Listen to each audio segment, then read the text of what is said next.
کیا واقعی ایران ختم ہو چکا ہے؟ کیا اس کی فوجی طاقت مٹی میں مل چکی ہے؟ یا یہ سب کچھ صرف ایک کہانی ہے جو ہمیں سنائی جا رہی ہے؟ کیونکہ ایک طرف ڈونلڈ ٹرمپ دعویٰ کرتے ہیں کہ ہم نے ایران کی تمام صلاحیتیں ختم کر دی ہیں، اور دوسری طرف اسی امریکہ کی انٹیلیجنس کچھ اور کہہ رہی ہے، اور یہاں سے کہانی خطرناک ہو جاتی ہے۔ صدر ٹرمپ کہتے ہیں کہ ایران اب کوئی خطرہ نہیں، اس کے فوجی وسائل تباہ ہو چکے ہیں، لیکن اندرونی رپورٹس وہ ایک بالکل مختلف تصویر پیش کرتی ہیں۔ CNN کی رپورٹ کے مطابق امریکی انٹیلیجنس کا کہنا ہے ایران کی طاقت ختم نہیں ہوئی، بلکہ اب بھی خطرناک حد تک موجود ہے۔ تقریباً آدھے میزائل لانچرز اب بھی محفوظ، ہزاروں حملہ آور ڈرونز بدستور موجود، تقریباً 50% میزائل صلاحیت ابھی بھی باقی۔ یہ کیا بتاتا ہے؟ یہ بتاتا ہے کہ جنگ ختم نہیں ہوئی، صرف اس کا انداز بدل گیا ہے۔ رپورٹس کے مطابق ایران کے کئی میزائل لانچرز زیر زمین ہیں یا ایسے مقامات پر چھپے ہیں جہاں تک پہنچنا آسان نہیں، یعنی جو نظر آ رہا ہے وہ پوری حقیقت نہیں، اور جو نظر نہیں آ رہا وہ شاید زیادہ خطرناک ہے۔ اب سوال یہ ہے کہ یہ طاقت استعمال کہاں ہوگی؟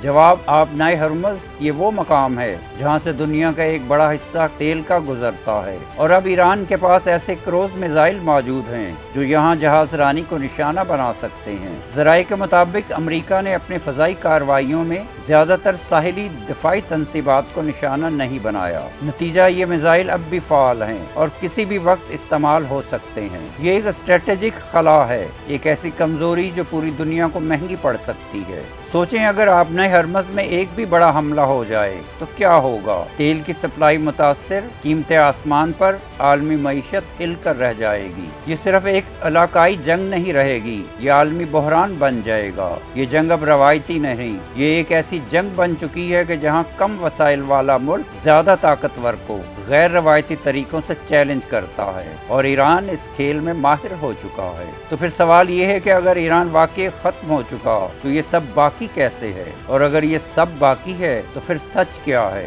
کیا دنیا کو تسلی دی جا رہی ہے یا ایک بڑے خطرے کو چھپایا جا رہا ہے؟ تاریخ گواہ ہے، جنگ میں سب سے خطرناک چیز دشمن نہیں بلکہ غلط اندازہ ہوتا ہے۔ اگر کسی نے یہ سمجھ لیا کہ ایران ختم ہو چکا ہے اور وہ حقیقت میں ابھی بھی طاقت رکھتا ہے تو یہ ایک غلطی تباہ کن ثابت ہو سکتی ہے۔ یہ جنگ ختم نہیں ہوئی، یہ صرف خاموش ہوئی ہے، اور خاموش جنگیں اکثر سب سے زیادہ خطرناک ہوتی ہیں۔ یاد رکھیں، اصل طاقت وہ نہیں ہوتی جو نظر آتی ہے، بلکہ وہ ہوتی ہے جو آخری لمحے تک چھپی رہتی ہے۔ تو کیا ایران واقعی ختم ہو چکا ہے یا اصل کھیل ابھی شروع ہوا ہے؟